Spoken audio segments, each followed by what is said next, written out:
ED का वार, राहुल बेहाल। ED की चपेट में आई कांग्रेस। कांग्रेस के 751 करोड़ के घोटालों का खुला राज। सोनिया राहुल निकले 76% के हिस्सेदार।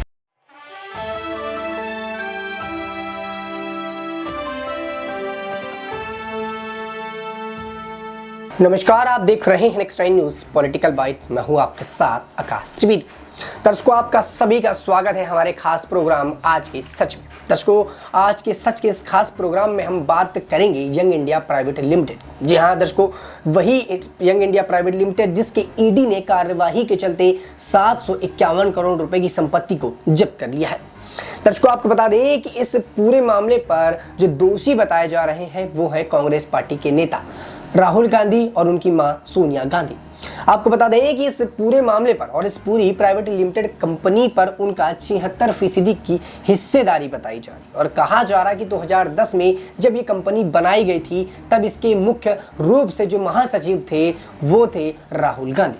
दर्शकों, आपकी जानकारी के लिए बता दें कि 2010 में एजेएल के 1057 शेयर धारक थे। घाटा होने पर इसकी होल्डिंग यंग इंडिया लिमिटेड यानी कि YIL को ट्रांसफर कर दी गई।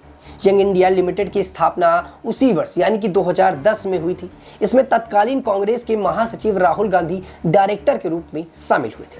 कंपनी की जो 76% हिस्सेदारी थी वो राहुल गांधी और उनकी मां सोनिया गांधी के पास रखी गई थी। वहीं ईडी ने एसोसिएटेड जर्नल लिमिटेड और यंग इंडिया की 751 करोड़ रुपए की संपत्ति को जब्त कर लिया है।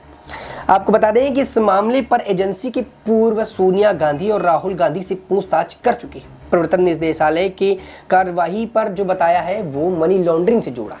आपको बता दें कि जब ये कार्यवाही हुई तो उसके बाद जब ईडी से पूछा गया कि आखिर ये मामला क्या है तो ईडी ने ये पूरा मामला मनी लॉन्ड्रिंग से जोड़ा गया। जी हाँ, वही मनी लॉन्ड्रिंग जिस पर आम आदमी पार्टी के तमाम नेता इस वक्त फंसे हुए हैं और ऐसे में मनी लॉन्ड्रिंग मामले के चलते ही यंग इंडिया कंपनी जिसके 76% के हिस्सेदारक सोनिया गांधी और उनके बेटे राहुल गांधी हैं वो भी फंसते हुए नजर आ रहे हैं। एजेंसी के अनुसार आपको बता दें कि मामले की जांच के दौरान ये पाया गया कि एसोसिएटेड जर्नल लिमिटेड के पास दिल्ली, मुंबई और लखनऊ जैसे कई शहरों में 661.69 करोड़ रुपए की अचल संपत्तियों में जो है अपराध के रूप में अर्जित आय है और यंग इंडिया के पास एजेएल के एक्टिवेटेड शेयर के निवेश के रूप में 90.81 करोड़ रुपए के रूप में अपराध आय है। एजेंसी इन्हें संपत्तियों को जब्त करने की कार्यवाही अभी भी कर रही है। वहीं ईडी की प्रतिक्रिया देते हुए कांग्रेस नेता अभिषेक मनु सिंघवी ने कहा कि ईडी और उसके ध्यान भटकाने के लिए एजेएल पर कार्रवाई की गई थी। सिंघवी ने सोशल मीडिया पर एजेएल की संपत्ति को जब्त करने की और ईडी की कार्यवाही फिलहाल जारी विधानसभा चुनाव में होने वाली हार की हताशा को दर्शाता है। दर्शकों, आपको बता दें कि जो ये इंडिया कंपनी का यानी यंग इंडिया कंपनी के 751 करोड़ रुपए जब्त किए गए। ऐसे में मनु सिंघवी जो एक उनके पार्टी के नेता उनका बड़ा बयान था और वो कहीं ना कहीं इस बात का दोहराते हैं कि ये चुनाव के लिए विधानसभा चुनाव में आहत करता हुआ नजर आ सकता है। वहीं एक निश्चित हार को ध्यान भटकाने के लिए कार्यवाही की गई। उनका इस रूप से कहना है कि एक बार फिर से भारतीय जनता पार्टी इस कार्यवाही को करवा रही है क्योंकि विधानसभा के चुनाव है और कांग्रेस पार्टी ज्यादातर मेहनत करके और अपने जो है जनता से जुड़ाव के साथ साथ लोगों से जुड़ रही है। इसलिए Bharatiya Janata party young India company के जो 751 करोड़ रुपए हैं उनको जब्त कराना चाहती है। आपको बता दें कि मनु सिंघवी का साफ तौर पर कहना है कि भारतीय जनता पार्टी मिलकर ये सारे काम करवा रही है और अब ये कार्यवाही इसीलिए की गई है क्योंकि विधानसभा के चुनाव चल रहे हैं और प्रधानमंत्री नरेंद्र मोदी कहीं ना कहीं ये समझ चुके हैं कि कांग्रेस पार्टी इस बार जीत सकती है।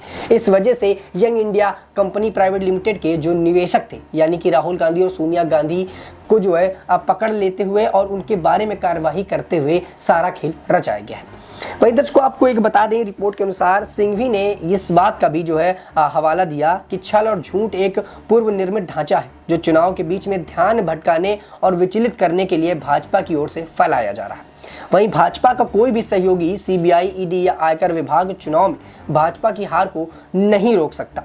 देश के पहले प्रधानमंत्री पंडित जवाहरलाल नेहरू ने 20 नवंबर 1937 एसोसिएटेड जर्नल लिमिटेड यानी कि एजेएल का गठन किया था। इसका उद्देश्य अलग अलग भाषाओं में समाचार पत्रों का प्रकाशन करना था। तब एजीएल के अंतर्गत अंग्रेजी में नेशनल हेराल्ड, हिंदी में नवजीवन और उर्दू में कौमी आवाज समाचार पत्र के रूप में प्रकाशित किया जाता था। दर्शकों, आपको बता दें कि देश के अंदर जो पहला हेराल्ड था ये पंडित जवाहरलाल नेहरू ने ही बनाया था। 1937 का वो समय था जब पंडित जवाहरलाल नेहरू ने इसका निर्माण करवाया और इसकी शुरुआत करी।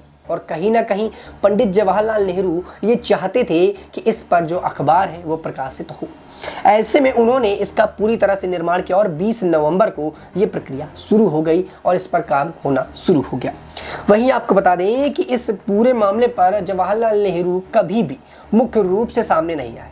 उन्होंने कभी खुद को इसका मालिक नहीं बताया और पंडित जवाहरलाल नेहरू ने आगे बढ़ते हुए इस बात को भी बताया कि मैं अकेला नहीं हूँ, मेरे साथ 5000 स्वतंत्रता सेनानी हैं जो काम कर रहे हैं और उन्हीं के चलते ये पूरा काम होगा। मैं अकेला इसका दावेदार नहीं हूं और ना ही उन्होंने कभी इसका खुद को दावेदार बताया था। वहीं आपको बता दें कि एजीएल के गठन में पंडित जवाहरलाल नेहरू की भूमिका थी, लेकिन इस पर उनका मालिकाना हक नहीं था। उन्होंने इस कंपनी के जो है मालिकाना हक के रूप में 5000 और स्वतंत्रता सेनानियों का सपोर्ट बताया था और उनके ही रूप में कंपनी का चलन करने की बात कही गई थी। वहीं इसके शेयर होल्डर भी थे जवाहरलाल नेहरू, लेकिन फिर भी उन्होंने इस पर मालिकाना हक बताने की कभी कोशिश नहीं की। 90 के दशक में ये अखबार घाटे में आने लगे और 2008 तक एजीएल में 90 करोड़ रुपए से ज़्यादा का कर्ज चढ़ गया। तब एजीएल के फैसला किया गया कि अब समाचार पत्रों का प्रकाशन नहीं किया जाएगा। अखबारों का प्रकाशन बंद करने के बाद एजीएल प्रॉपर्टी बिजनेस में उतर आए। दर्शकों, आपको बता दें ये एजीएल पहले समाचार पत्रों के रूप में बनाई जाती थी। पंडित जवाहरलाल नेहरू का कहना था कि हम पत्र छापेंगे, समाचार निकालेंगे और कई इस पर जो है विज्ञापन वगैरह की बातें कही जा रही थी और पंडित जवाहरलाल नेहरू ने इसीलिए इसका गठन किया था और 20 नवंबर 1937 को इसकी शुरुआत करी थी। लेकिन आपको बता दें कि आते आते यानी कि कुछ समय बाद इसको घाटा होने लगा और ये कहा गया कि अब समाचार पत्र प्रकाशित नहीं किए जाएंगे क्योंकि कंपनी पर 90 करोड़ का घाटा हो गया था। उसके बाद ये प्रॉपर्टी बिजनेस के रूप में उतर आई और 2010 में एजीएल के जो 1057 धारक थे तब भी वही हुआ।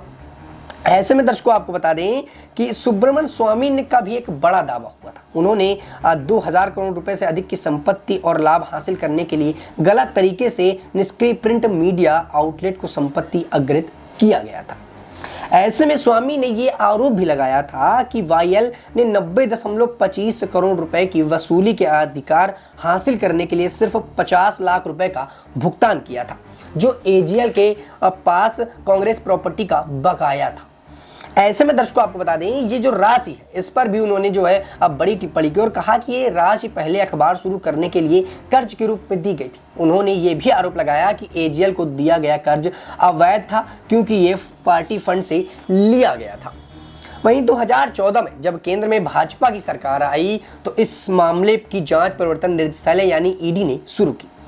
मामले में सोनिया गांधी और राहुल गांधी पर बड़ी कार्रवाई की तलवार लटकने लगी। ऐसे में दोनों कोर्ट पहुंच गए और 19 दिसंबर 2015 को निचली अदालत में इसके मामले की सुनवाई के लिए और जमानत के लिए याचिका दाखिल कर दी। आपको बता दें कि 2016 में सुप्रीम कोर्ट ने उनके लिए कार्यवाही रद्द करने की बात कही और जो पूरा मामला था उसको कहीं ना कहीं रोक दिया। लेकिन कल फिर से ईडी ने इस पर पूरी तरह से अपना अधिकार जमाते हुए या यूं कहे ईडी ने पूरी तरह से कार्यवाही करते हुए इस पर बड़ा एक्शन ले लिया और यंग इंडिया कंपनी जो कभी अखबारों के रूप में जानी जाती थी, हेराल्ड के रूप में जानी जाती थी, वो अब एक निवेशक कंपनी के रूप में बन गई थी। उसको अपने हाथों में लिया और 51 यानी कि 751 करोड़ की जो संपत्ति थी उसको पूरी तरह से जब्त कर लिया है। इसके बाद जब ये संपत्ति जब्त हुई तो कहीं ना कहीं कांग्रेस पार्टी की मुसीबतें बढ़ी क्योंकि देश में विधानसभा के चुनाव चल रहे हैं। ऐसे में कांग्रेस पार्टी कोई रिस्क नहीं लेना चाहती थी, लेकिन ईडी की इस प्रक्रिया के बाद से ही कांग्रेस पार्टी को बड़ा झटका लगा और कांग्रेस पार्टी कहीं ना कहीं इस पर शामिल थी। आपको बता दें कि 76% के आसपास इसमें हिस्सेदारी थी कांग्रेस पार्टी की और जो मुख्य लोग थे वो थे सोनिया गांधी और दूसरी थी राहुल गांधी। ऐसे में आपको बता दें कि ये मामला आने के बाद से ही मनु सिंघवी का बड़ा बयान है, जो वकील हैं और इनके पार्टी से जुड़े रहते हैं। उनका कहना था कि भारतीय जनता पार्टी जानबूझकर ये सब कर रही है। जहां 2016 और 2015 में निचली अदालत ने मामला रद्द कर दिया था और बंद करने की मांग की थी, वहीं अब भारतीय जनता पार्टी जब से सत्ता में आई है तब से इसको लगातार खोदने का काम कर रही है। और आज भारतीय जनता पार्टी ने ईडी से मिलकर फिर से वही काम कर दिया जिस पर कभी पूरी कार्रवाई बंद हो गई थी। ऐसे में दर्शकों, आप अपनी क्या राय रखते हैं? क्या सचमुच ED CBI Bharatiya Janata party से मिलकर काम कर रहे हैं, या फिर सचमुच कांग्रेस पार्टी घोटालों पर घोटाले करती है और जब फंसती है तो भारतीय जनता पार्टी पर अपना आरोप लगा देती है? इस खास रिपोर्ट में इतना ही। फिलहाल दीजिए इजाजत। देश दुनिया की तमाम खबरों से जुड़े रहने के लिए आप देखते रहिए नेक्स्ट 9 न्यूज़ पॉलिटिकल बाइट।